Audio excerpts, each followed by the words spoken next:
সালের ৫ আগস্টের প্রতিটি মুহূর্ত অসংখ্য মানুষ বুকে ধারণ করে আছেন। তার মধ্যে একজন অভিনেত্রী আজমেরী হক বাঁধন।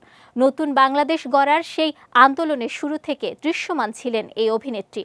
কখনো সোশ্যাল মিডিয়ায়, কখনো শিল্পী সমাজের ব্যানারে রাজপথে দাঁড়িয়ে আওয়াজ তুলেছেন তিনি।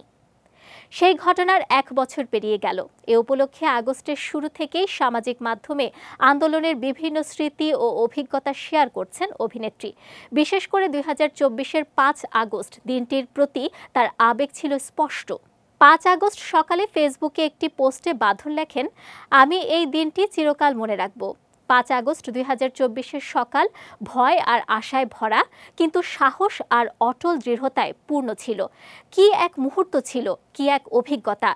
এই দিনটা চিরদিনের জন্য আমার স্মৃতিতে খোদাই হয়ে গেছে। এর কয়েক ঘন্টা পর আরেকটি পোস্ট দেন তিনি। তাতে তিনি জানান, ৫ আগস্টের দুপুরে ঘটে যাওয়া ঘটনাগুলো যেন তার জীবনের সবচেয়ে আবেগঘন মুহূর্ত। বাঁধনের ভাষায় পুরো জাতি একসঙ্গে জেগে উঠেছিল।